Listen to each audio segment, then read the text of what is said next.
Good morning, Rise and Freedom. I'm Austin Peterson. You're watching and listening to the Wake Up America show at wakeupAmericaShow.com. It's Thursday, January the 11th. How's everybody feeling today? Yeah, I love that I can just push button. Everybody's in a good mood. No, actually, I got to work for it. But I bet by the end of the 2-hour session today, you guys are going to be smiling. As a matter of fact, I think you're going to be smiling about as big as my on-set guest is smiling right now. What's up, CJ? How you doing? Good morning. What do we owe the pleasure?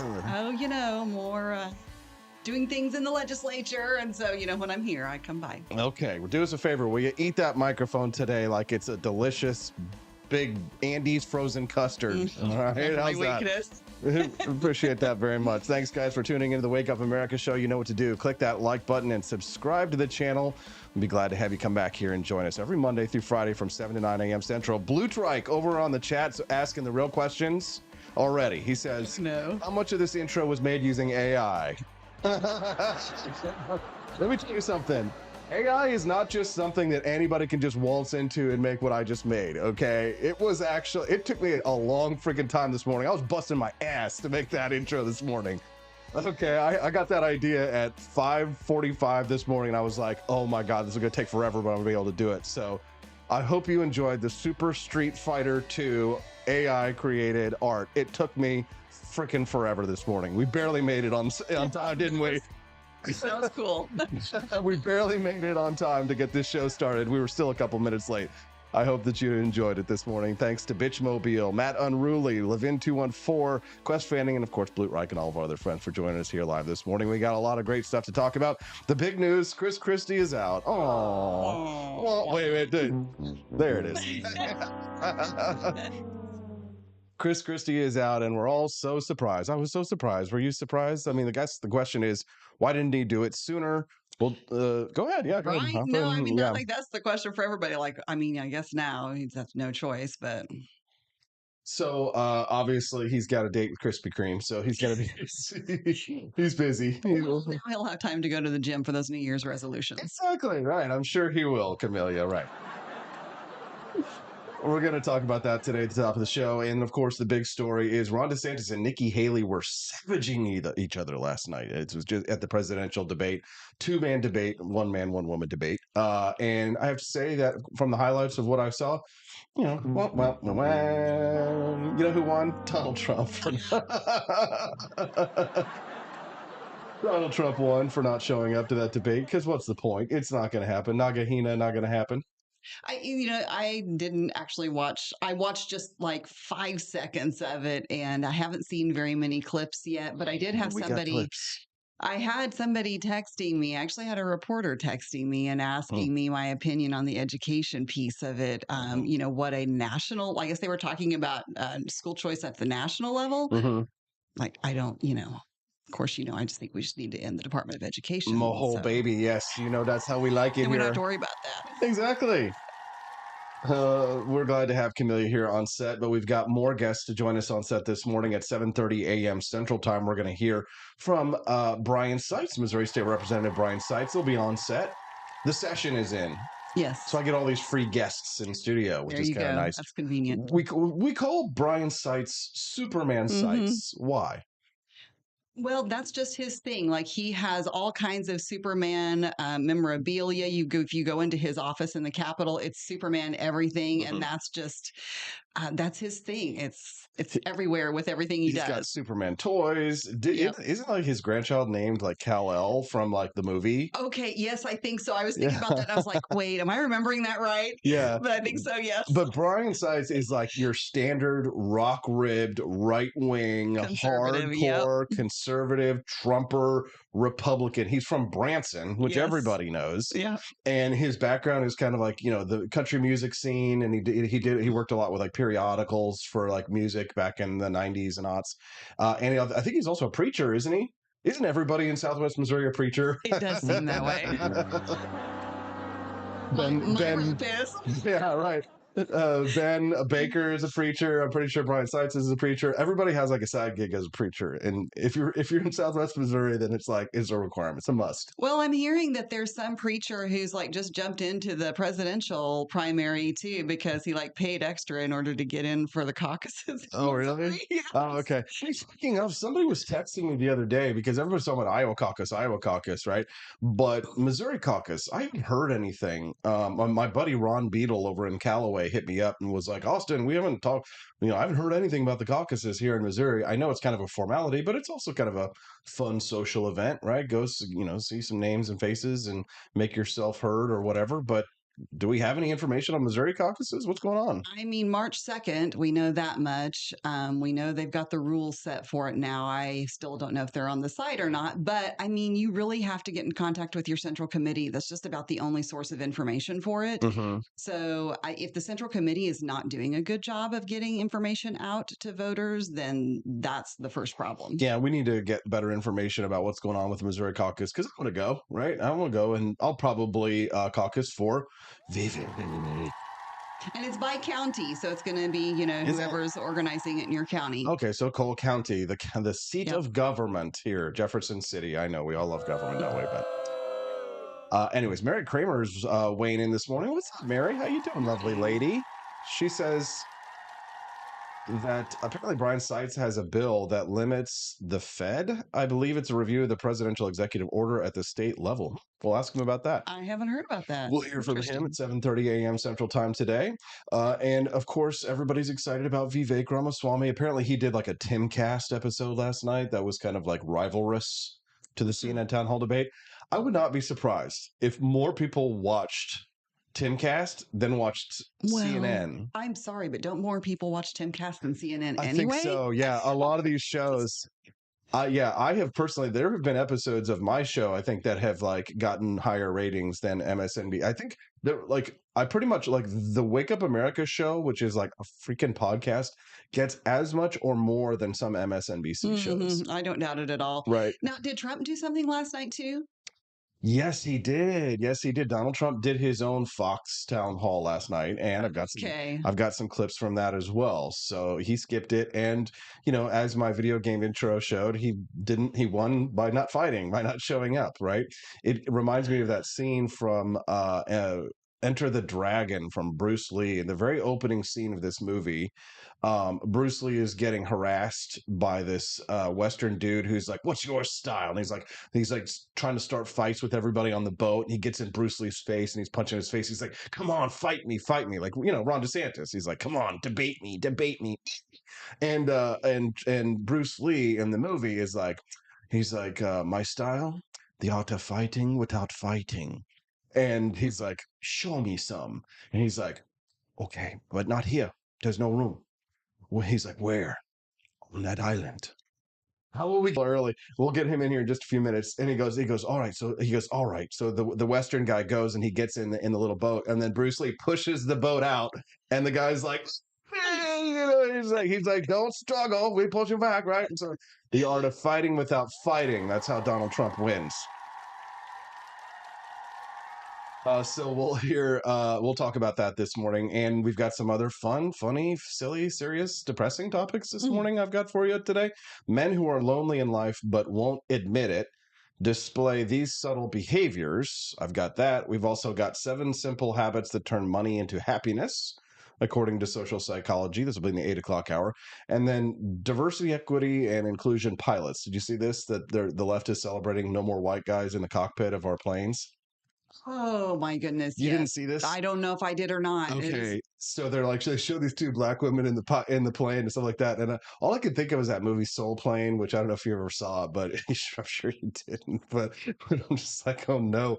And it's funny because Boeing have the biggest diversity, equity, inclusion standards out there, and their freaking doors have been falling off of their planes. Did you see that last week? I did. Yeah. What's really annoying too is that Boeing is wanting more tax credits in St. Louis County, but that's another story. That's another story. Yeah, they are very crony capitalists, right? But no, it's just funny because the plane had a door rip off in Alaska Airlines, a Boeing plane, and then all this news came out, their DEI standards, and they had to ground all of these planes and they found out that there was like 9 other planes that the doors were falling off. And it's kind of like, here's the thing, put the DEI pilots on Air Force One. Well, we're calling this DIE now. Die. For Boeing, that's going to end up being literal if they keep it up. Good morning. Welcome to the Wake Up America show. I'm Austin Peterson, your host. We're glad and thankful to have you here on the show. I hope everybody's feeling good. Do me a favor, click that like button and subscribe to the channel. The Wake Up America shows every Monday through Friday from 7 to 9 a.m. Central Time. You can have your voice heard on the show today if you send us a text at 573-319-1586. That's the text line at 573-319-1586. One listener texted in and said, "R.I.P. Krispy Kreme, you were a good donut. Make you become president of the donuts." I don't know what the hell they're talking about. It's early. Probably haven't had coffee yet. It is, yes. Matt Unruh says, and he's been sick. I'm glad he's feeling better. He says, "I didn't even know that the 5th debate happened." He's like a lot of Americans. And he's politically connected, and he's like awake, and he had no idea. Well, me too. I mean, literally 2 days ago, somebody said something about watch parties, and I was like, there's a debate? Mm-hmm. One listener texted in at 1:12 in the morning. Wow. Good morning. Said, "In the history of the Iowa Republican caucus, a non-incumbent Republican winner has only gone on to win the nomination 3 times. Ford in 1976, Dole in 96, and George W. Bush in 2000. In contrast, the New Hampshire primary has only not predicted the nominee twice in the same time frame. 96 and 2000. Iowa's nothing more than media hype, they say. Gerald Ford was also an incumbent, so Iowa's only been right twice." The only problem with that line of thinking is that past results do not yield necessarily mean future results.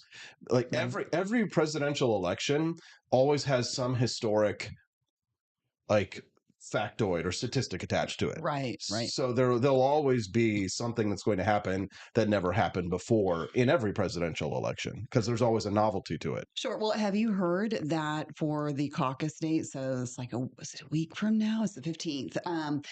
It's supposed to be like 20 below zero. Mm-hmm. So they're saying that could crater attendance, which would be interesting. I kind of wonder, like, whose people that affects most, like who's the most motivated to get out there. Yeah, for sure.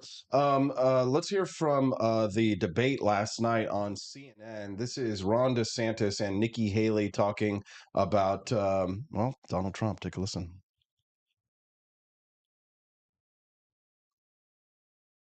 Oh, of course, my audio isn't on that clip isn't working. 1 second.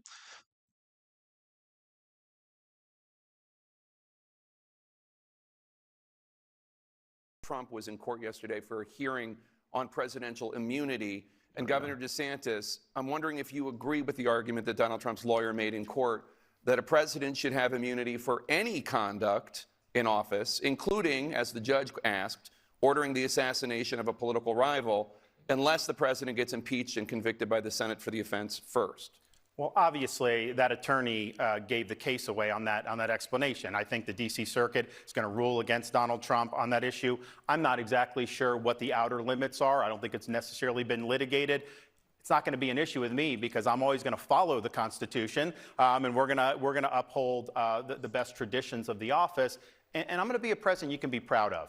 I think it's important that people be able to look to the president and say, hey, that's somebody that's worthy of emulating. And so my wife and I, we just view ourselves to try to do well for our kids and to make sure they're proud of us and we set a good example.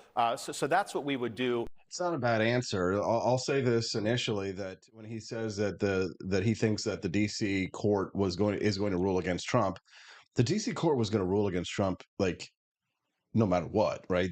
There was never going to be a fair trial for Donald Trump in Washington, D.C. The judge has a famous statement. He says that a grand jury could indict a ham sandwich, right? It's right. There's no way Trump can't get fair trials, and not in New York, not in Georgia with these corrupt prosecutors, and certainly not in Washington, D.C.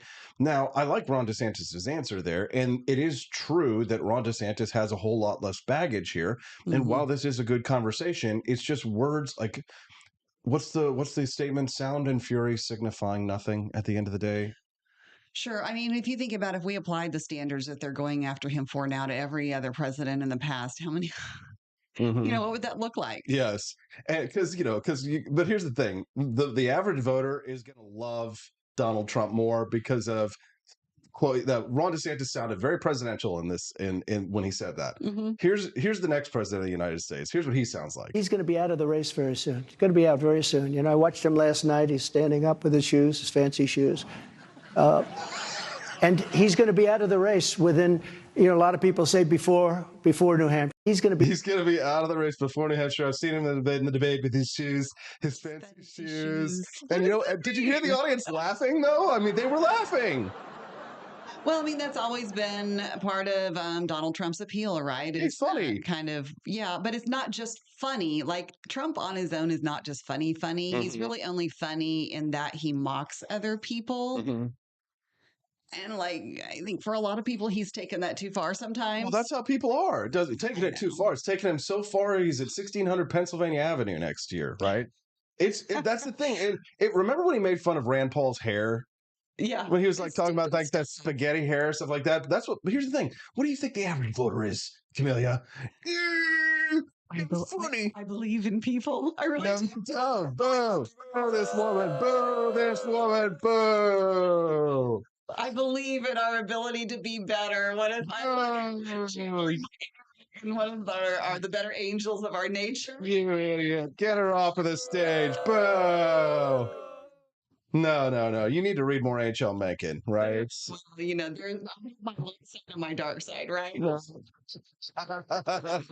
What is the quote where he says, he's like, at last, one day, the plain people of the land will have their heart's desire, and the White House will be adorned by someone just like them, an absolute moron. Come on.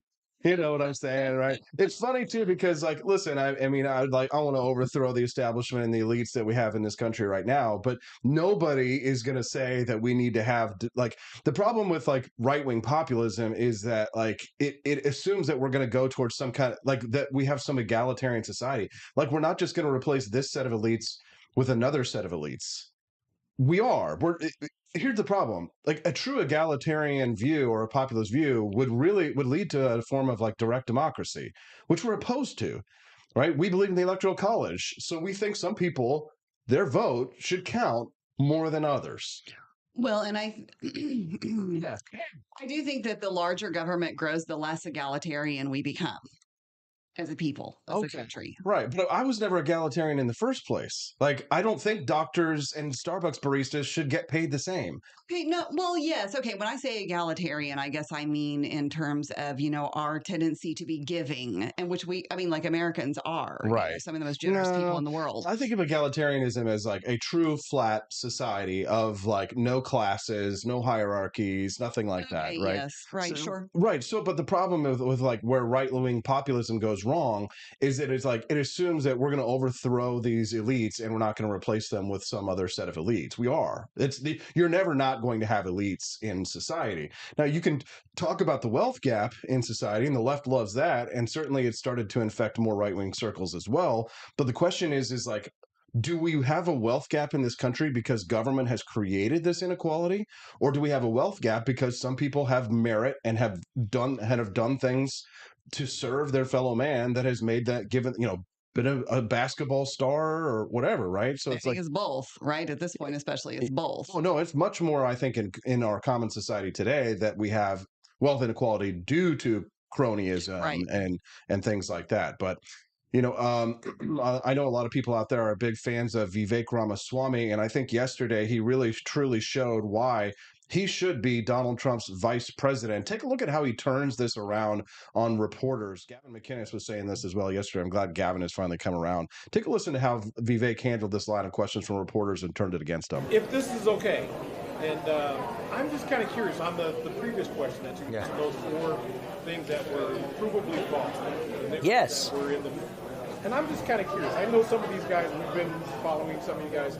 I'm curious if there's any national media who actually believe that they were wrong, that goes near that. So they've been talking about these things that the national media has been wrong about: COVID-19, the lab leak, Dr. Fauci, the shot, the Hillary Clinton dossier, and all this stuff. So he's getting a question there, not from a reporter, but from a citizen in Iowa. So Vivek and he's surrounded by reporters. To listen to how Vivek does this. This is awesome. Actually, it's a good question, Eddie. So Eddie's you guys are colleagues, two of the top state reps here, and I think that's it's a good thing to be curious about. Just by show of hands, who here is willing to admit that the Trump-Russia collusion hoax was indeed incorrectly reported by the mainstream media? Is there anybody here able to admit that was incorrect reporting? It wouldn't be really appropriate for us to answer a question like that. Why not? Why would that be inappropriate? I think it would be inappropriate. What's inappropriate is lying to the public. We're doing our job asking you. Was the public lied to, or did the media report on the set of facts that were provided? Was the public lied to, or the media said reported a set of facts that were legitimate? She's dithering, so she's a reporter who's kind of like she's trying to shift the blame for how the media behaved during the pandemic. Ooh, this is juicy stuff. Imagine him as VP. Were we fed information, or did we just not do our jobs and actually dig? Right. Quest Fanning on the live stream dropped a buck in the tip jar. Thanks, Quest. He says, how about decentralization? We can grow to be a huge country with no more need for central control. I don't know. I mean, it just depends on what view of the world in the future you'd like to see. Let's continue on this. That's a fair question. I actually think that the public was lied to long after the media systematically still understood that this was the product of the Steele dossier. The Steele dossier was a piece of Russian disinformation provided by the Hillary Clinton campaign that was served up to the federal government as a basis for issuing a FISA warrant to then potentially infiltrate a member of the opposition party. If this was Bush and Cheney doing it to John Kerry, this would have been the stuff of scandal, impeachment, and worse. And yet, I think it was an intentional lie that the media said that account, which we now know to be true, was actually the Russian disinformation.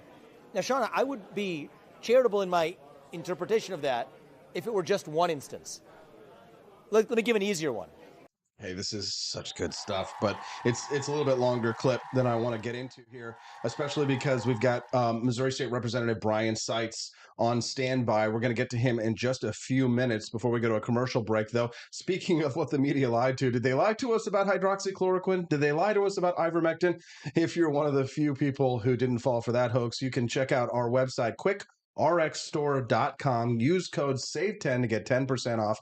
I think I saw our friend Er's mommy is a big fan of the ivermectin and hydroxychloroquine. I think Brian Seitz and I have had this conversation too. Maybe I'll ask him about it if we have time. We're going to talk to him about Donald Trump, and we're going to talk about the Missouri legislative session when we get back. Visit quickrxstore.com. That's quickrxstore.com. Get all kinds of awesome little goodies because, we all love drugs around here. We are libertarians after all. Use code SAVE10 to get 10% off. We'll be right back on the Wake Up America Show at wakeupAmericaShow.com. As we continually talk about health and things that can help us out in many different ways, we get many questions about ivermectin, where to get it, and we're constantly sending out links. And we thought, you know what? We just work together with Quick RX Store and see if we can get that link with the discount. So sure enough, they have a huge selection at the description box below. It has quickrxstore.com. That's quickrxstore.com. Click in the description box below and put SAVE10, SAVE10 in the coupon code, and you get 10% off your order. So they have a huge selection of different things. Quality assurance, you can save really big. You can save a lot of money on them. And fast shipping, they've done a really great work for us. We've been able to send many people there. Again, if you're looking for ivermectin, hydroxychloroquine, then head that way today.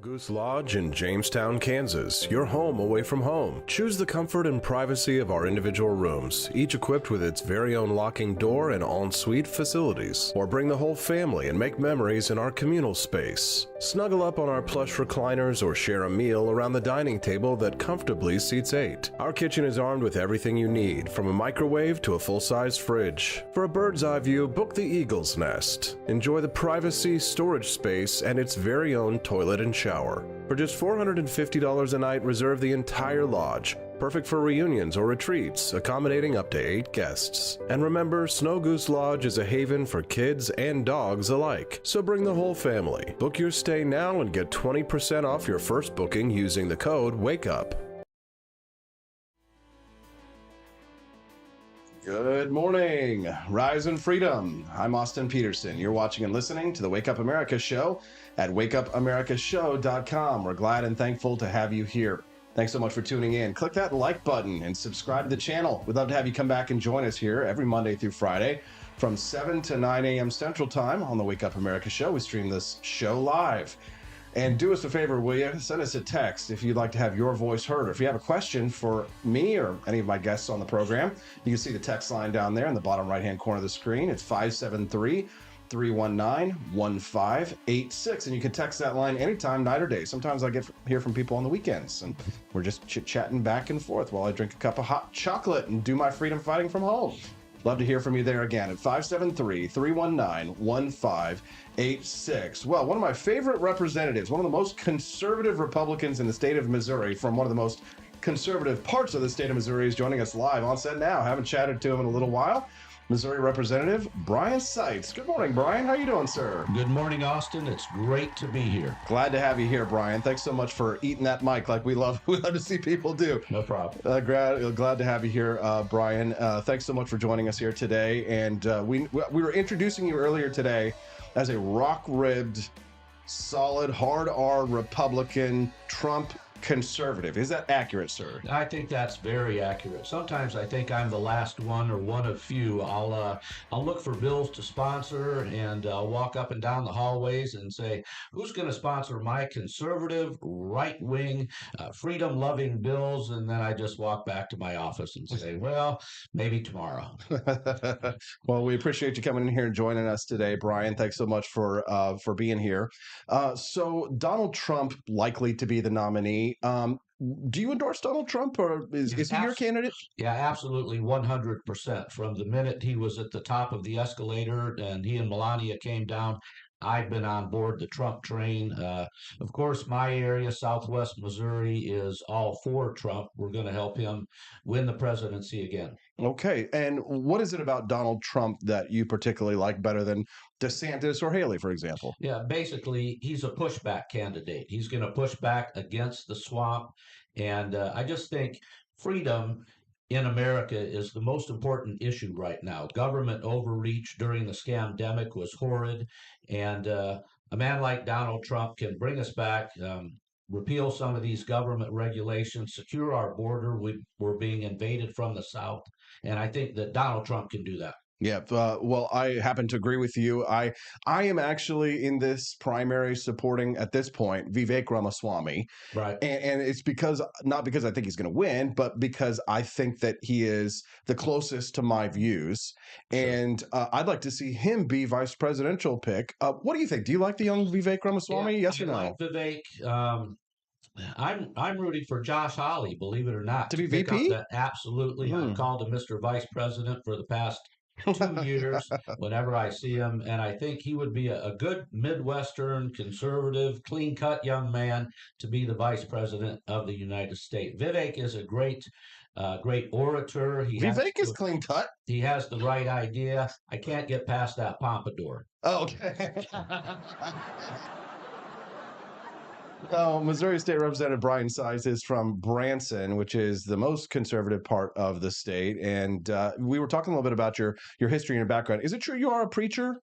Yes, I did that for 12 years. Right. When God opened the door to the State House, kind of closed the door in that vein, but still love to study and teach the Bible and so forth. I am an 82nd Airborne veteran, so I'm on the Veterans Committee. I hope to chair that committee when Dave Griffith retires and his term limited out. Okay, good to know. Well, we also appreciate Dave Griffith here on the show. He's Absolutely. a Green Beret. Thank you for your service. Yeah. All right, let's talk about what's happening over there at the MOLeg session. It's already started off, at least in the Senate side of things, with a little bit of mendacity and anger. Are you guys going to be able to get anything accomplished this year, or is it going to be like years past? Well, there's two schools of thought, especially in the House, because I'm most affiliated with the House side. We're either going to get quite a bit done. You know, people are running for various state offices and so forth, and they need to move to the right to be victorious. So maybe we can get some conservative things done in the House. The jury is still out in the Senate, but that's not something that I can control. Good to know. Do you have any bills that you're sponsoring this year that you'd particularly like to see? Yeah, absolutely. I have a personhood bill to declare the infant in the womb to be a human person. That would provide the protections necessary in case initiative petition doesn't pass in the House. Roe v. Wade's going to make a comeback through initiative petition. We could have abortion on demand in Missouri. I want to stop that with my personhood bill. I've got a right to repair bill. I think it's people who have motorcycles, boats, vehicles, and so forth, if they want to take it in their garage and repair it, they shouldn't have to pay thousands of dollars to take it to a dealership because they can't get the codes to repair the devices on their vehicles. So I've got a right to repair bill.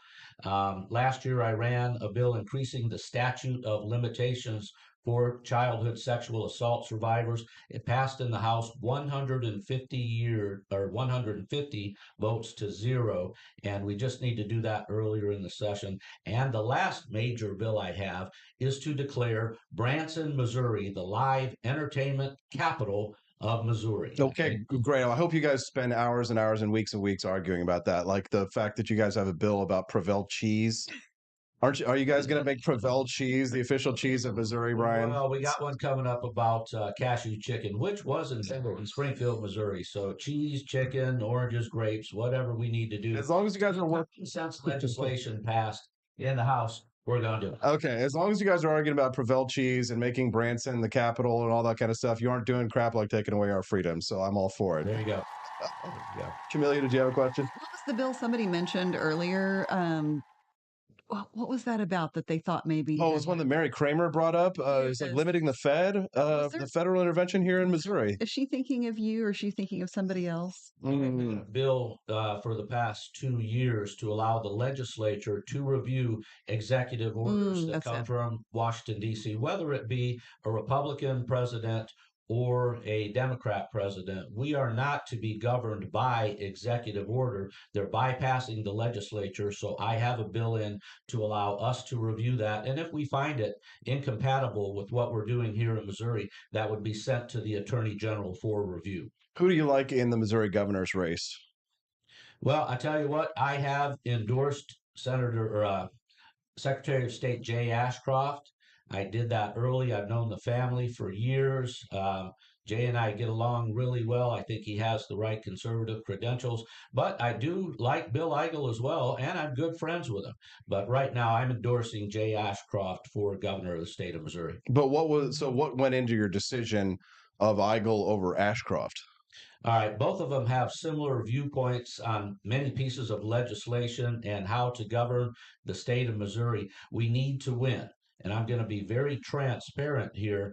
I think Bill Eigel, a great man, a great senator, we work really well together, but he can only take votes from Jay Ashcroft. Does he have enough votes to actually win the governorship? Or if he continues to run for governor, is he going to take a percentage of votes from Jay Ashcroft and put in the current lieutenant governor in to be governor? Why not Lieutenant Governor Kehoe? We get along real well again as well. I think I'm a little bit more to the right of Lieutenant Governor Kehoe, and that's one of the reasons I'm supporting Trump nationwide. I think we need to clean out government. Let's get some new people in there. And, great men, great possibilities. I'll be able to work with any of the three, but I am endorsing Secretary of State Ashcroft. Good to know. Let me reset here for those who might just be tuning in. Good morning. I'm your host, Austin Peterson. You're watching and listening to the Wake Up America show. We're glad to have you here. Please do me a favor, click that like button real quick and subscribe to the channel if it's your first time here watching the show. I'm joined on set by our friend Camelia Peterson, who we love to have on Thursdays, and we're lucky enough to have her the whole show today. Let's give her a little round of applause. And also, joining us, one of our favorites from the Missouri State House of Representatives is Representative Brian Seitz from Branson. We call him Superman Seitz. Isn't it true one of your grandchildren is named Kal-El after? My grandson is named Kal-El, and he will inherit the massive comic book collection that my son Daniel and I have. Now, is he empowered by the heat of our yellow sun?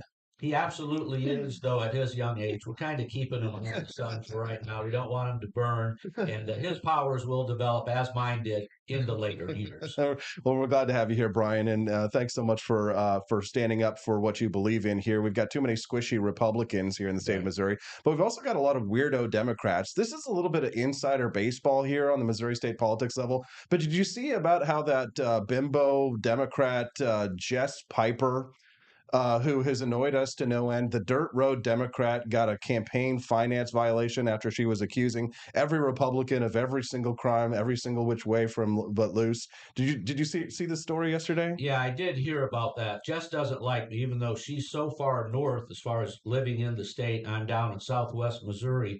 She hits me on Twitter every now and again to build up her liberal credentials, all because one time I saw her wearing the mask, and I said, "Why are you wearing that mask? Take that thing off." She hasn't liked me ever since.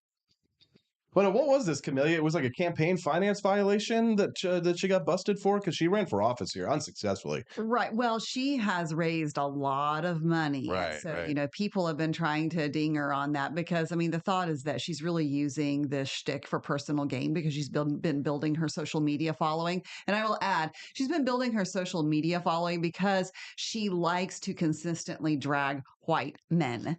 She's very hung up on white men and commenting about that. She won't respond to people like me very rarely, but you put a white man in her timeline that's a Republican and she is all over that. You know what's funny about all this hatred towards white men, Brian Seitz, guys like you and I, is that you'll get Kamala Harris and your AOCs and they're all like, the colonizers, we have to stop the colonizers, right? But then they're all married to these white guys. So it's like they're a colonizer in the streets, but colonized in the sheets. Yeah, I think some of this has to do with domination, and I'm not going to go into that. Maybe there are just certain types of men that are not unwilling to be dominated by a left-wing liberal. And I'm going to go with that one. Don't want to get kicked out of church. Okay, But Brian, diversity, equity, and inclusion standards, ESG, these are real threats to our liberty. These are direct attacks on a meritocracy here in the United States. We saw that, Boeing had to ground many of their flights because their doors are falling off. They have one of the biggest diversity, equity, inclusion standards out there.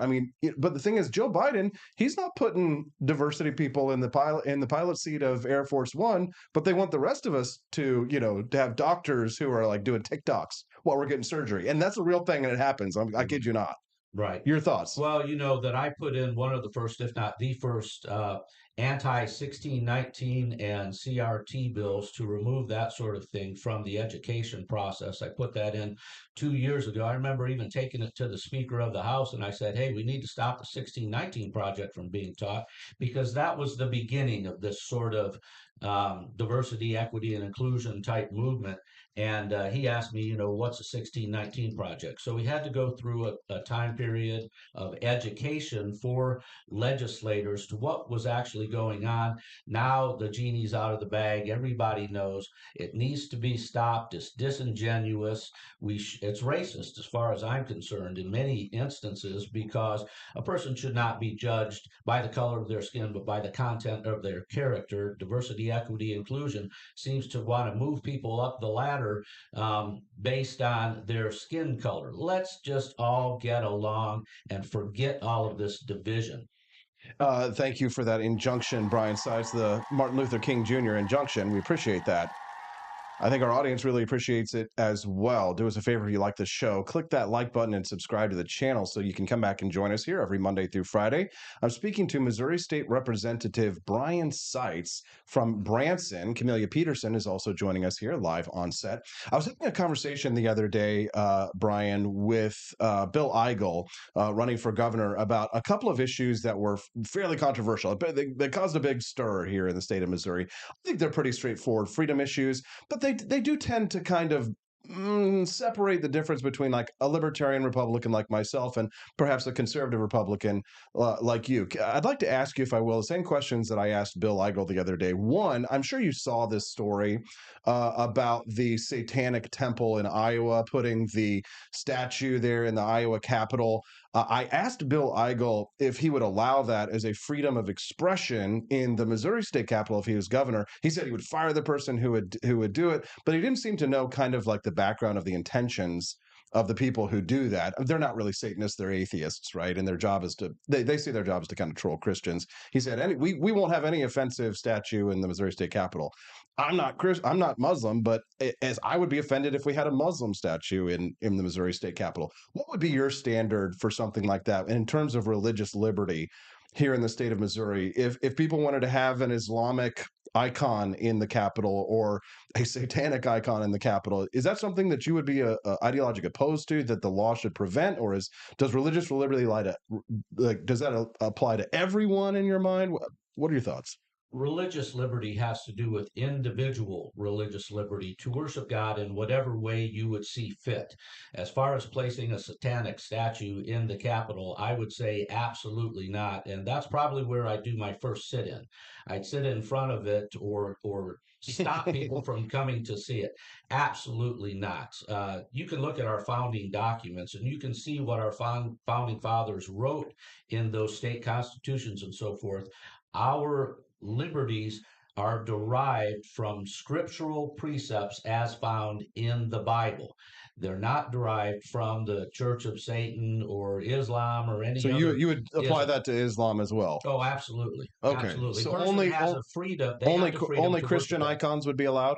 No, I wouldn't even be for putting Christian icons. I'm not for that separation of church and state. It doesn't exist in the Constitution. That was a letter written by Jefferson to the Danbury Baptist declaring that there would be no state-sponsored religion. But this is a Christian nation. As far as the icons and the trappings of a certain denomination and so forth, no. Would I be opposed to a cross or some sort of symbolism representing Christ and so forth? No, I would not be opposed to that whatsoever. But an Islamic icon like a crescent moon, you would be opposed to? Absolutely. I think there is an argument to be made here when we're talking about this issue for historical significance. Like, a lot of these things are there because they have been significant in our history, which is why we have a lot of the Greek and Roman mythology, statues, and symbols alongside the Christian ones in there, because I think that those are things that have been common to people historically in America.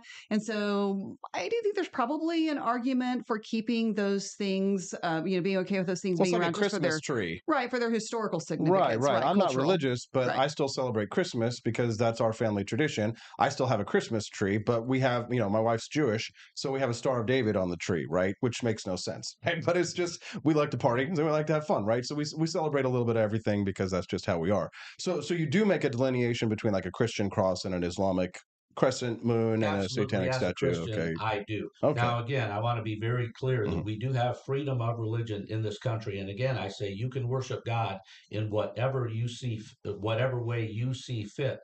But as far as putting something in the Capitol and demonstrating that as something that we would support, Islam is not a religion that's presents kindness and love as far as that sort of thing goes. God is love is not in the Quran.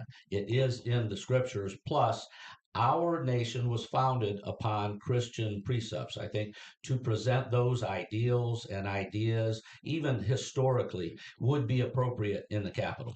Let's say another hot topic that I was discussing with Igel the other day that apparently ruffled some feathers. Another issue is, let's say you have two parents that are involved in a car accident, and they have a child who who is now orphaned. They've got a lesbian aunt, and the lesbian aunt is really close to the family, and she wants to adopt her nephew as her child. Should gay couples be allowed to adopt here in the state of Missouri? I think it's important that children stay with their families in as many instances as possible, but I'm going to have to take that Christian stance again. Would I rather have a child be raised by a family member? 100%. But would I rather have them raised by someone who, I'll just point it out, I consider having a deviant sexual behavior? I would say absolutely not. That child needs to be protected. So then you would prefer that that child be adopted off to someone outside of the family rather than be adopted by a member of their own family if that person happened to be gay? That's a sticky issue. That is a very sticky issue. Yeah, that's why I asked, because it's fun. Yeah, absolutely. To go again and present my Christian ideas, I think the child does need to be raised, or should be raised, with a close family member, but that's just something as far as that activity. No, I don't think a child needs to be raised in that environment. Okay. In vitro fertilization, is that abortion? In vitro fertilization? So parents who are unable to conceive naturally will go to a fertilization clinic. They will then remove several eggs from the mother. The father will be the sperm donor. They will then mix it up in a cocktail in a lab. There will be several viable embryos. They will choose the most viable of all of the viable embryos, and then the other viable embryos will be discarded. That's the in vitro fertilization process in many cases. No, I think after implantation, that would be considered an abortion if something was done to stop the exponential growth of the infant in the womb. No, I don't consider the destruction of those now. So they are fertilized, so they are conceived, viable alone, but they are well. They could be viable if they were implanted, or if an artificial womb were brought in, which that technology is rapidly approaching. Sure. So, if it's conception, if it's life at conception, once the sperm fertilizes the egg, that is occurring. That's happening. It's just happening outside the womb, and those could be children if they were implanted. Well, we have to look at the issue of ectopic pregnancies as well.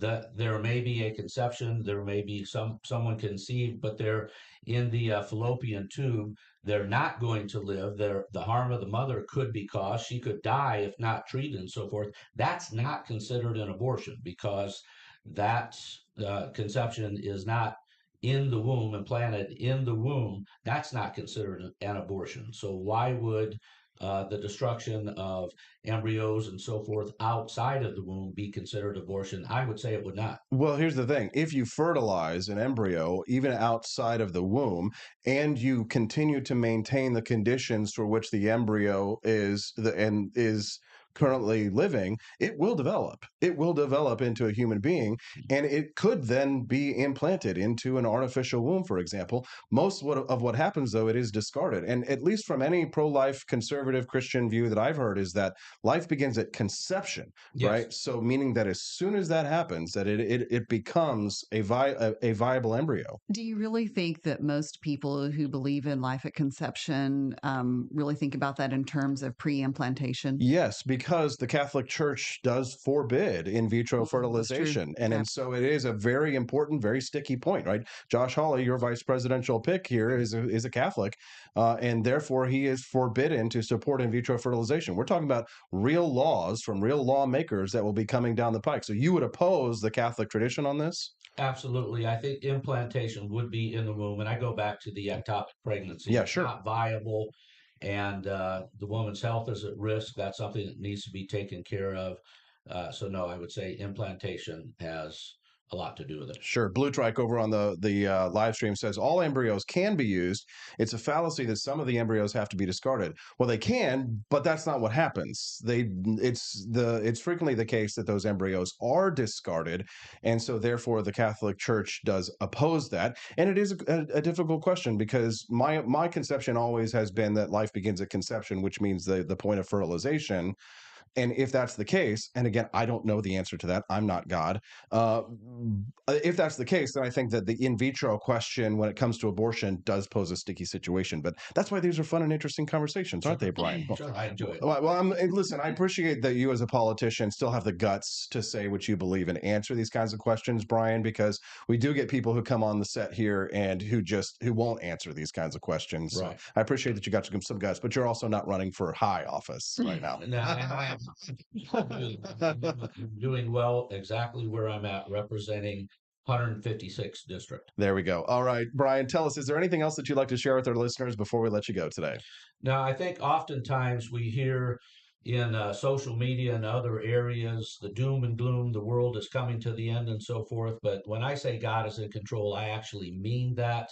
The outcome for us, especially as believers, is a positive one. Keep looking forward. We don't need to look behind, and we keep looking forward. America's the greatest nation in the world, and we're going to fight to keep it that way. Brian, I couldn't find you on Twitter this morning. I was trying to tag you on the show. Do you have an X/Twitter account? Or I have a Twitter account, and I'll just say my son Daniel runs my Twitter account. Okay. I'm technologically inept. I've probably seen it 2 or 3 times. He'll say, "Dad, what do you think of this?" And then he'll put my comment on Twitter. So okay, there you can find me there. I'm there. I mean, this is what Trump used to do, right? Before he actually got started on Twitter, like he had somebody else doing it until he decided that he could do it, and then it was Brian. We need to unleash you on Twitter, Brian. Did some tweeting at 2 in the morning. If you're 70-some years old and you're tweeting at 2 in the morning, you're on the toilet. You don't need to be tweeting at 2 in the morning.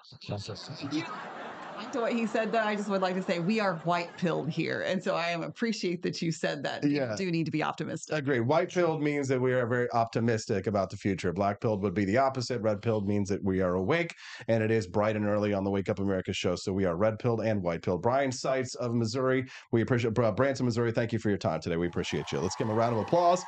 All right, when we get back, more of Camellia and I bantering. Can I make her blush? We'll find out when we get back on the Wake Up America show at wakeupamericashow.com.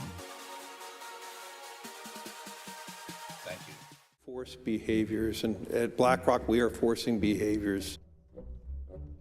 Mao ordered his citizens to throw off the 4 olds. Old thinking, old culture, old customs, and old habits. So, your whole life went in the garbage overnight, no biggie. And those who resisted were attacked by an army of purifiers called the Red Guard, who went around the country putting dunce caps on people. Yeah, who didn't take to being a new kind of mortal being. If you don't force behaviors, whether it's gender or race, or just any way you want to say the composition of your team, you're going to be impacted. Well, things haven't been so sweet for Ben & Jerry's after the company posted an anti-American tweet, a few of them, on the 4th of July. The ice cream makers declared the United States was founded on stolen indigenous land. Well, someone should tell Target that, because they're now selling swimsuits with tuckums in the women's section of the store. And they even have a line just for kids. Yeah, we're going to reach out to Ben & Jerry's and ask them how they can live with themselves as they operate a multi-billion-dollar company on stolen land while declaring other people give up their so-called stolen land. This is the child section. This is literally the kids section. I'm next to a literal onesie that says whatever the hell that means. We have "Glad You Came Out" and "I'm so happy that you're queer" in the kids section. Are you kidding me? I'm sorry, but pride and toddler don't belong in the same sentence. Good news! Starbucks will offer its workers reimbursement of travel expenses related to accessing abortion and gender-affirming procedures. Kyle Rittenhouse was seen wearing a Black Rifle Coffee Company shirt, and they wanted to distance themselves from that individual. Key employees at the company also were donating to Democrats. Hafer doubled down on throwing many in his base under the bus, describing them as racist and a repugnant group of people.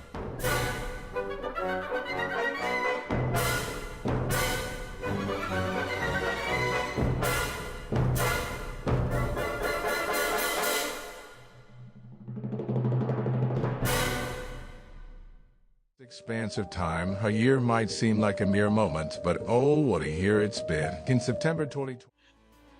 Good morning, Rise and Freedom. Camelia and I were arguing about something at the break. I'm like, let's argue about it on the show. Camelia is joining us here live in its studio. Good morning. Everybody's talking about the ectopic pregnancies, and you liked his response to this. You liked Brian Seitz's response. Go ahead and tell me why you liked it, and I'll tell you why you're wrong. Well, so you, I think, had this on Twitter the other day, and yesterday maybe, and somebody said at implantation, and I agree with that. And I agree with the stance that Brian took. No, it's still a pregnancy. It's still a child. It's a pregnancy that won't be viable, but the fertilized egg is a potential human being.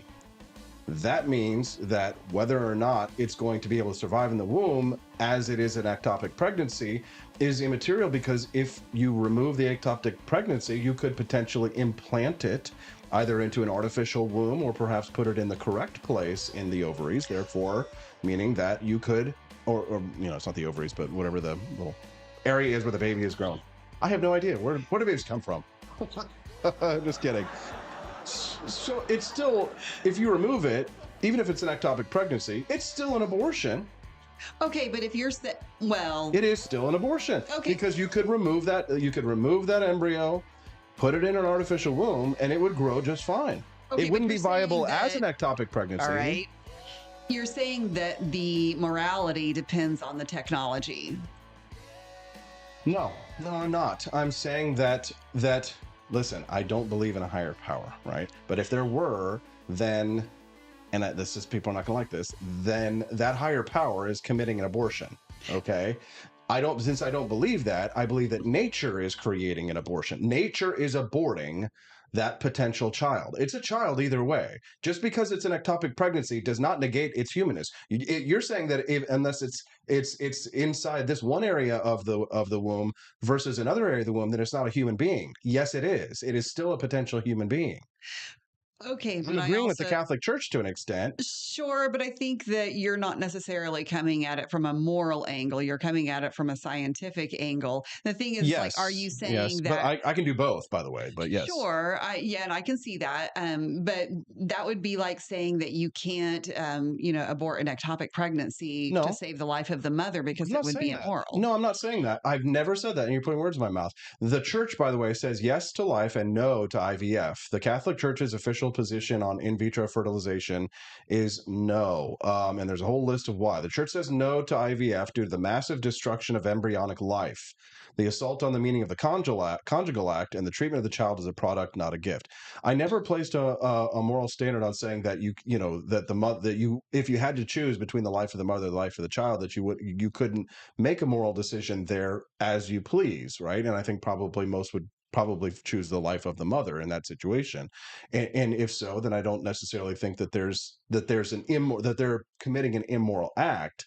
However, that doesn't change the science that it is, even if it's an ectopic pregnancy, it is a potential human being. Yeah, and actually, the thing is, I can see this from the perspective of the idea that we shouldn't be playing God with life. But there are lots of ways in which we do that, whether you believe in God or not. But so if we're not going to do that, that does mean that you have to accept the fact that if you're unable to have children, you just don't have children, or you adopt. Well, that is the position of the Catholic Church, and I disagree. Sure. I think that it's probably not immoral to use in vitro fertilization and create embryos that would potentially be human beings in order to create the life of one human being. Unfortunately, that's such a sticky area, because once you say life begins at conception at this point, which I think it probably is, although I don't say it absolutely definitely is, that was just my best guess, right? That life begins at conception when the sperm fertilizes the egg, no matter where it happens, right? If a scientist takes an egg, and we do this all the time, out of a woman, and takes a sperm from a man, and it's in a test tube. They used to call them test tube babies, right? And they grow that child, they grow that embryo independently of a human being as the typical birthing process, and grow it in an artificial womb. That human being still has the same right to life as any human who is born of a woman. Absolutely. Yeah, for sure. Thank you. I do know that how men love to hear, yeah, you're right. I do love to hear that. Good morning for those who are just tuning into the Wake Up America show. I'm Austin Peterson. We're glad and thankful to have you here. I have that text line up on the screen these days. I don't know if you can read it with the little chicken down there, but 573-319-1586 is the text line. Again, the text lines are open at 573-319-1586. Brendel Bear says, so is the mother at fault when she has a miscarriage? Answer, no, of course not. That's just nature. It is an abortion. It's a spontaneous abortion. But it's still an abortion, right? Just when a woman has a miscarriage, it's still killing a child. It's not her fault, but it's still an abortion. It's just a natural abortion. A miscarriage is an abortion. You're aborting the process of life. You're not doing it on purpose, but nature is committing the abortion. Right. And that's where you get into the scientific definition of the term versus the, how most people view the political word definition abortion, of the word abortion. Yes. So anyways, I'd love to hear your thoughts. Again, you can text the show at 573-319-1586. The text lines are open. You look like you want to say something. No. We just covered it all today so far. What else? Yeah, it's good stuff. It's good stuff. I think it's fun. And I thought that Representative Seitz did a good job of answering those questions. He did too. I think he did too. I think he's not quite right. It's interesting the difference between like the Protestants and the Catholics on this issue, right? Right, because you see that split on it, right? Where you Summa Theologica on the Catholic side, and then down home, good old fashioned corn and grits. Conservatism on the Baptist side of things. I would say I don't know if he's Baptist, but it sounded pretty Baptist. I think I think he's Baptist. I'm not entirely sure. All right, let's move on to some more fun topics. Men who are lonely in life but won't admit it often display these 9 subtle behaviors. Listen up, men. Here we go. There's a poignant difference between being alone and feeling lonely. Over Christmas break, the family, we got together and played this game of, it's kind of like Would You Rather, and you have to like rank on a scale of like 1 to 5 what you think the other family members are willing to put up with, or like what would be the worst for them to endure. And one of the things that came up for me that my other family members had to guess, on a ranking on a scale of 1 to 5, 1 being not that bad, 5 being very bad. Where would Austin rank having to spend a year alone in a cabin out in the woods, by himself? Where would you rank that for me? For you? Yeah. And is it, and 1 is like the lowest? 1 is like not so bad. Oh, okay. 5 is like this is the worst. I think you would be at a 5.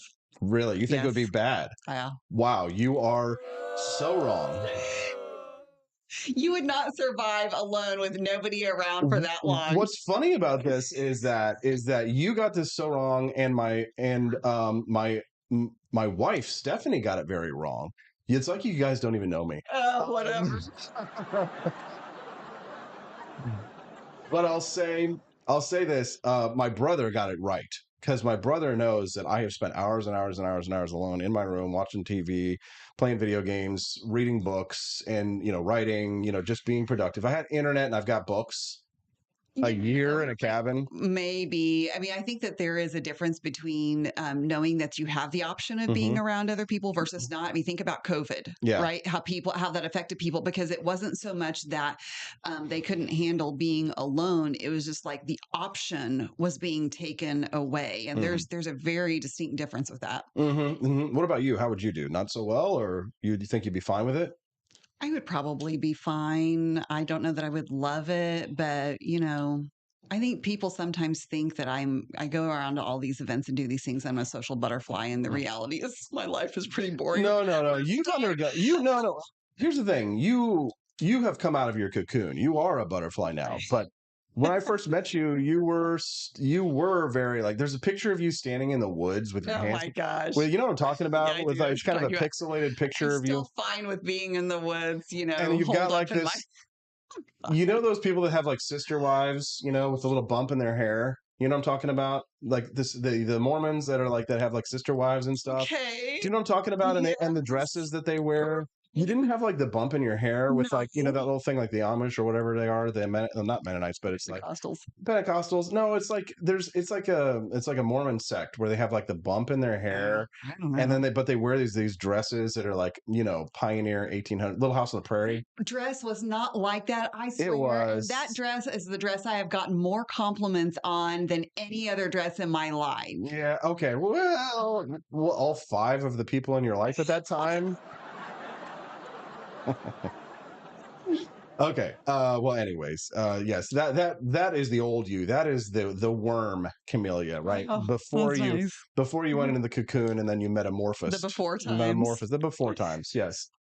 And then you came out of your cocoon. Anyways, enough about our personal lives. So we're talking about men and who are lonely but who won't admit it, right? There's a fine line between being self-reliant and excessively independent. Men are often raised with the notion that they must be self-sufficient. I was absolutely raised with that, right?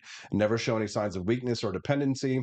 Now, this learning about not showing signs of weakness, that was not conditioned in me by my family, but from the women in my life that I dated, right? Because I realized, and some men, right, if you're a boy growing up and you show weakness, then you'll get picked on by men, but there's nothing that hurts worse than the rejection of a woman. And you show weakness or you cry, women, like, they get the ick, you know what I'm talking about?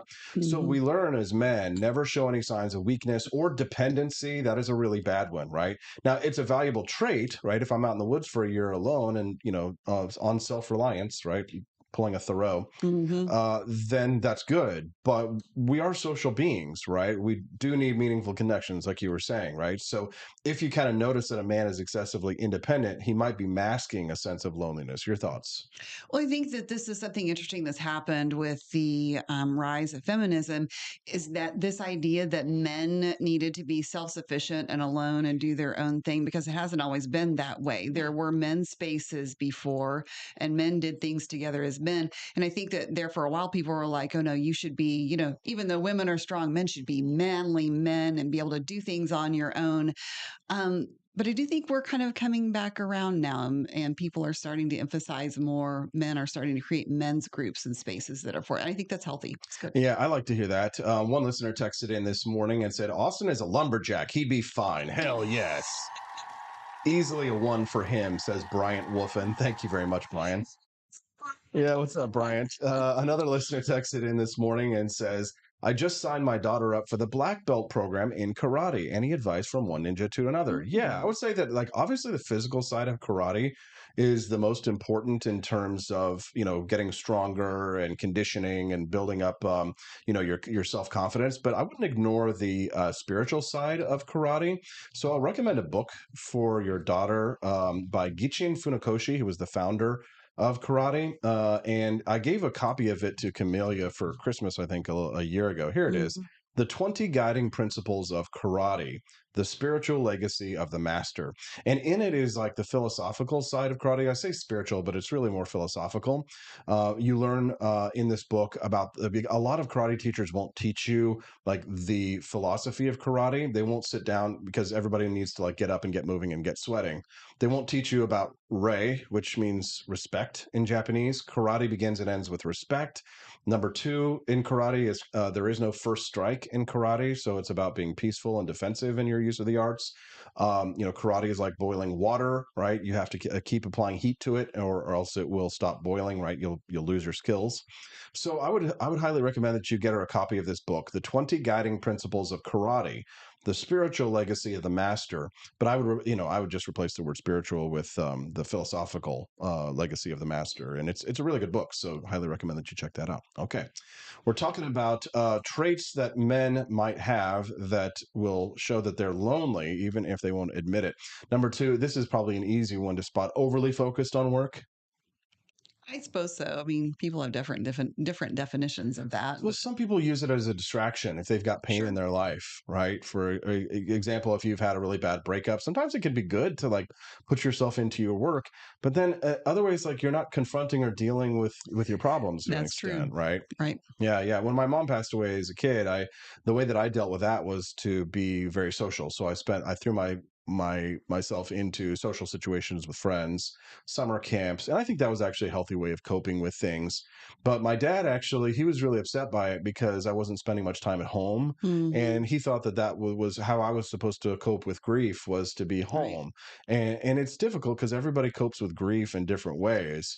So if you lose someone in your life and maybe you throw yourself into work, it might be that you're not confronting the problems that you have, right? Well, and I think that there's one. I think there's one in this list further down that is kind of the opposite of that in the withdrawal, right? The antisocial part of it. I mean, sometimes when people are dealing with that sort of thing, they just want to avoid and curl up and go to sleep. And here's one that I actually will admit that I do struggle with, and this is something that I never struggled with before in my life until I would say maybe the last 5 to 7 years. And this is unusual sleep patterns. Right. So sleep is deeply connected to our emotional well-being. Research indicates that people who feel lonely are more likely to suffer from fragmented sleep. So if something really bothers me or disturbs me right now, it will interfere with my sleep patterns. It will keep me up at night. It used to be before that it was no problem. I would close my eyes, even if I had, some problem or something like that. I would close my eyes and go to sleep. Like times in my life when I had money problems, when I wasn't making much money, and I'm concerned about like how I'm going to make rent next month or whatever it is, losing sleep was never an issue until about 5 to 7 years ago, right? And are you sure that's not just getting old? Maybe, but here's the thing. It's like, I can tell it's different now. Sure. In that I think about different things, and I have different concerns, obviously, as an adult and getting old, but no, I know what you're saying, because I've never ever had a problem sleeping. I've been like, my head hits the pillow, I'm out. I've just not been able to understand people who deal with insomnia, and I just can't imagine that. But I have kind of experienced the same thing now. Like if there's a lot going on, I will wake up at bizarrely early hours of the morning. I just can't shut my brain off. Like it's just constant, and there's no point in even trying to go back to sleep because my brain won't stop, won't quit. The next item on the list of men who are lonely in life but won't admit it display these behaviors: less engagement in social activities, right? So they pull back from social activities, right? They might start withdrawing, turning down invitations, preferring to stay home alone. That's a big red flag that I think maybe is a little bit easier, right, to see. Right. Increased online activity, right? Spending more time online. I got a lot of friends that, man, they love to smoke weed and play video games. And listen, as somebody who's indulged in the past, I understand the allure, but I see some of my friends, like there's kind of a failure to launch where the time that they're spending doing that really should be spent in order to achieve the things that they say they want to achieve, at least, needs to be spent like going out and being social and building relationships and bonds that are healthy. I mean, you can still smoke weed and hang out with friends, and at least you're being social and things like that. But a lot of times, man, people, and I did it when I was a teenager too, kind of like nerded out online. And there was a lot of concern from like some of my teachers sometimes when I would spend a lot of time reading. This is before the internet was doing, and my teachers were like, hey, it's gonna be weird. All the kids are socializing and Austin's reading a book, which I was kind of like, well, that's because I'm trying to get smart, you idiots, but it is important for us to to log off and to look each other in the eye, Agreed. The eye.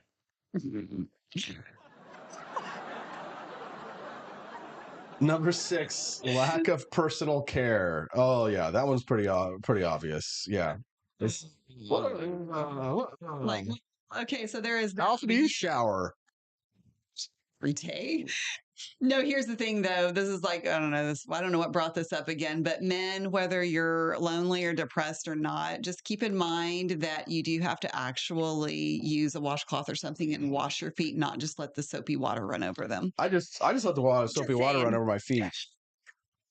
And then our drain has been backed up for like a month right now, so I stand in like a puddle of water and and I don't even clean my feet. Some little zippy line things for that. I tried it. It didn't work. Oh, really? Okay, I have a wife with long red hair. curly hair, so it's never going to happen. It happens. Yes. Number 7, irritability and mood swings, right? So if somebody starts snapping, their mood would swing unpredictably, right? It might be because the guy is feeling lonely, right? People can show signs of irritability or anger. It's not necessarily that they're naturally grumpy or short-tempered, but maybe loneliness is causing emotional turmoil. Sure.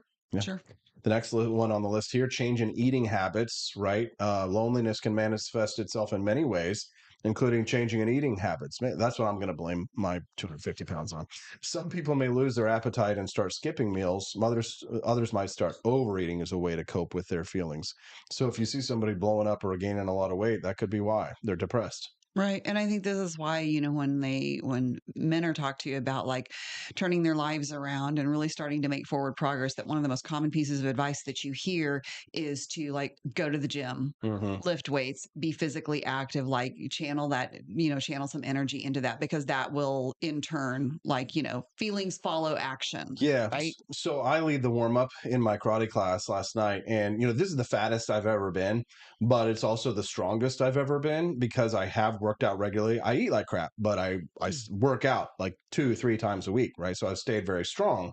And the more push-ups that you do, the stronger you have to be, because the fatter you are, the more weight you're actually lifting here.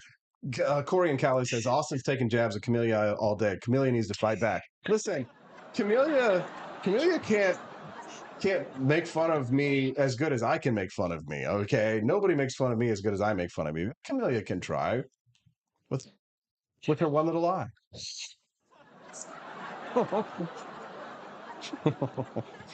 Oh, don't worry. Austin gets his due from time to time, but I do. It's true. It's true. Right. Well, we all got to get together and party one day. Rvolt24 says the comment about washing feet. The best way to not have smelly feet is to wear clean socks. If you sweat, change your socks too. I hope so. Yeah. Ugh. Yeah. Oh, but the point of the karate thing story was that last night when I was teaching the class, we got a couple of overweight people in the class, and they're all like, and I'm like, look at me, I'm proof you can be fat and you can be strong. Okay, so look at it's not an excuse to be fat at just fat, because you can be fat and still be strong and work out. You're not necessarily in shape. Are you going to switch your goal in life to be a sumo wrestler? I've thought about it. It would be fun, actually. Can't imagine intentionally trying to get that big. No, not necessarily that big, but I the thing is that like, even though like I'm a decent fighter, right? I'm not like great at grappling. I'm okay at grappling. But if somebody did attack me, it wouldn't necessarily be my karate skills that would be giving me the advantage as much as it is the humongous like stomach and ass I would be throwing at you these days, right? It's unreal how much they have to eat to maintain that. Oh yeah, it's fun to watch documentaries about the sumo diets that they have, right? Where they eat like big giant bowls of noodles and things like that. It's kind of fun. Yeah, I would love to do a sumo match one day. That would be kind of cool. We're talking about traits of men who might be depressed. Number 9, lack of enthusiasm for life. That's pretty broad. But a general lack of enthusiasm for life might be a sign that a man is depressed. They might be disconnected, lost, or simply going through the motions of life without truly living, as if the color has drained from their world. It's a sign of deep-rooted loneliness that needs addressing. Your thoughts? Yeah, I mean, it's lack of motivation. I mean, these are all signs of clinical depression, to be honest. Yeah, it's hard for men to seek help, but it's getting easier with the availability of the online telehealth, like what Steffi does, for example, because there's something about going in person to a therapist. I think a lot of people would grouse at. I think there's a stigma, with men about actually talking about how they feel too. And there are a lot of men who just don't feel comfortable doing that. And I think that there are things, that's why I think there are things that men particularly can do on the physical end of things that may be better for them than just like talking. Yep, it's good stuff. For those who are just tuning into the Wake Up America show live this morning, good morning. I'm your host, Austin Peterson. Glad to have you here. Do me a favor and subscribe to the channel if you have not already. We'd love to have you come back and join us here. The show schedules every Monday through Friday from 7 to 9 a.m. Central Time here on the show. We'd be glad to have you come back and join us. Real quick, before we move on to the next section, Camellia got a little bit of news. Grab that box of, do I have a box of Thomas's painkiller in front of you at all? Is there a box of the Thomas's? Yes, right there. Okay, so we've got some good news here. Hold it up here, you lovely lady. We've got $2 off until tomorrow on a box of Thomas's painkiller. We sent out an email yesterday. You should definitely be on our email list. Did you happen to see it about Thomas's Paine's bones, how they've been like scattered all over Europe? Oh, I know that story, but I did not see the email yet. Okay, that's cool. Yeah. So if you haven't signed up for email alerts at AP for Liberty Shop, you're definitely missing out because we send out coupons for things. And we also offer a little bit of value in that we tell you little stories about the founding fathers from time to time. Very cool. Yesterday's email was about our $2 off a box of Thomas's Painkiller, and it's as many boxes as you want. So if you buy 3 or 4 or 5 boxes, you get $2 off per box. This is one of my favorites, so I'm going to have to do that because I'm out. Yeah, it is so today it's only good until today. It expires tomorrow. Okay. So head to AP for Liberty Shop. I even created a little scene for this. AP4libertyshop.com. There you go. I'll even put on a little music. AP4libertyshop.com. It's our patriotic merchandise shop where you can get not only delicious coffee, founding fathers flavor. Not only can you get founding fathers themed coffee, we also have other awesome patriotic merchandise. Our friend Javier MOLeg from Argentina doesn't have a merch shop anywhere like we do. We even have him as Pepe the Frog, so which means that I guess he's a white supremacist frog. I'm just kidding.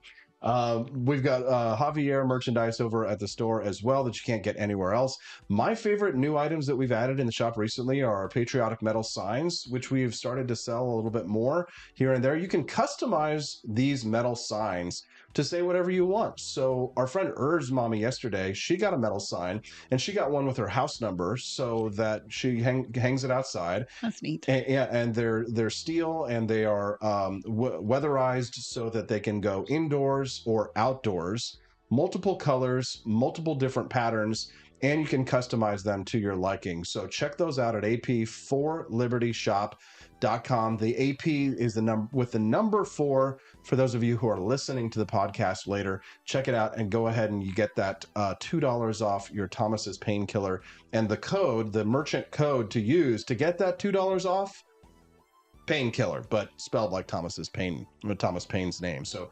Paine killer, Painkiller will get you that $2 off over at AP for Liberty. That's AP the number 4, AP4libertyshop.com. Did you want to say something, Camilla? No.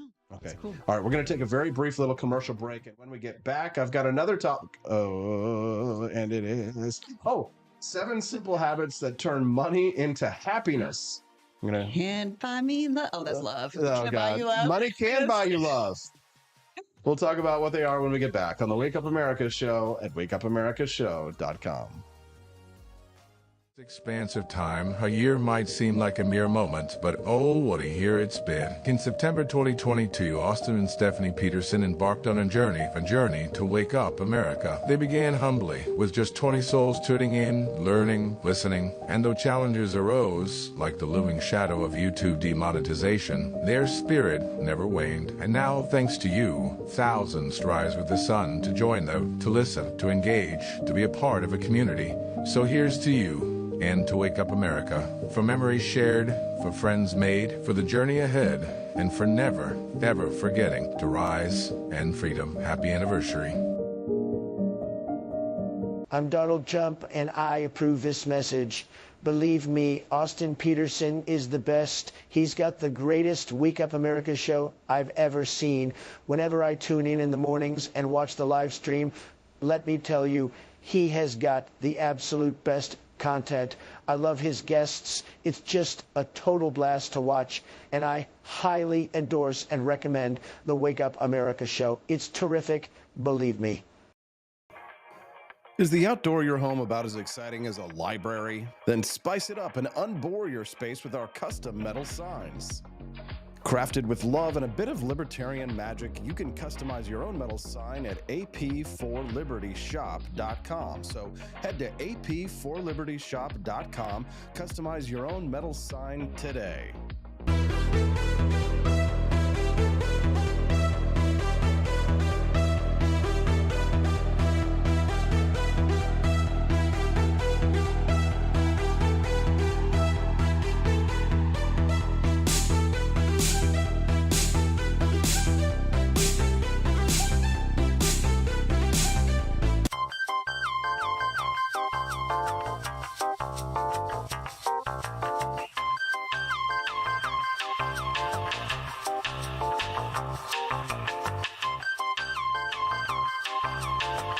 Welcome to a world of vocal discovery at Peterson Voice Studio.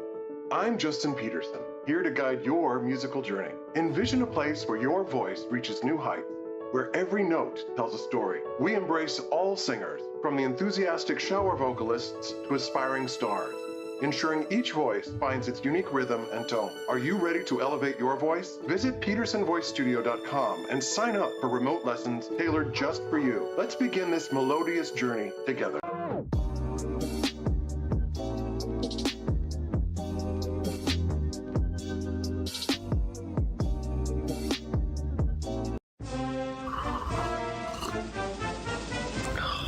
Tired of spending your hard-earned money on woke corporations that don't share your pro-freedom values? Fed up with sipping liberal lattes and progressive cappuccinos? Introducing Founding Flavors from AP for Liberty Shop. Get your day started with Washington's Revolutionary Roast. As robust and principled as the man himself, this blend is the shot of energy heard round the world. Or maybe you want to taste the fervor of freedom with Adams's Patriotic Perk. It's as dynamic and balanced as the U.S. Constitution, sure to awaken your spirit of liberty. For the aficionados, we've got the Jeffersonian Java, a complex mix of flavors that speaks volumes about your refined tastes. And don't forget Betsy's Liberty Lullaby, our decaf option, crafted with the same care and dedication Betsy Ross put into our Star-Spangled Banner. This blend lets you enjoy the taste of freedom anytime without losing sleep. No woke beans here, folks. Just pure, patriotic, pro-freedom flavors brewed with love for liberty. So why compromise your principles for a cup of coffee? Stand up for your values, perk up your patriotism, and start your day the American way. Get your founding flavors at apforlibertyshop.com.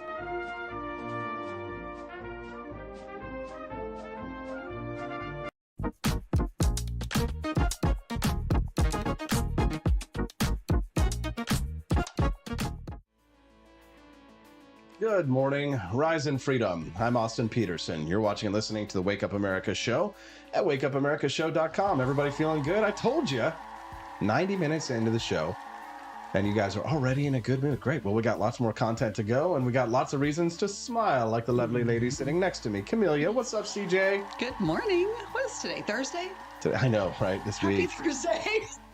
I feel like I'm still kind of in holidays mode to some extent, right? Where you kind of forget what day it is and all the stuff. I'm giving people a lot of grace still, like for not getting back to me on things, because I'm like, oh, last week was just, still holiday week. That was out Monday. We're still getting caught up, right? We're all still getting caught up. I mean, I kind of am. My email inbox has just been me too, right? Slammed, and I've been doing my best. But you know what it is? It's like I've still got the Christmas tree up at home, so it's kind of like whenever Christmas tree goes up, I guess we'll call it Christmas tree brain. Where it's like, I stopped thinking about the troubles of the world, and I just, I'm in a happy mood, but it's time to take it down and get some work done. So let's get the show on the road. We've been having a little bit more fun, talking about a little less political stuff here in the second half of the hour, because we were talking about in vitro fertilization and ectopic pregnancies with Brian Seitz, and it was rancorous, perhaps. At least it was on the chat.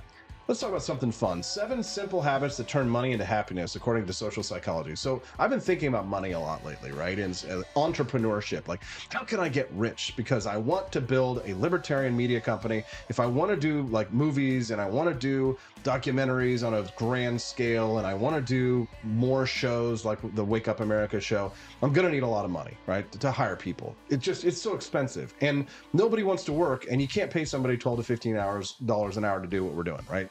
So I've been getting savvy using artificial intelligence. I've been learning about ways to to grow my e-commerce business, sell more metal signs, sell more coffee, right? But then once you've got the money, let's say you've got the money, right? Does money actually make you happy?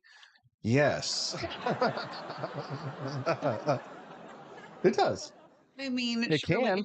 It can play a significant part, yeah. Well, at least it can make you comfortable in your misery, as they say. People with lots of money who are never going to be happy, but that's like a whole other thing. Exactly. I'm reading this story over at Inc.com about money and whether or not you can actually use it to buy happiness. Of doing experiences,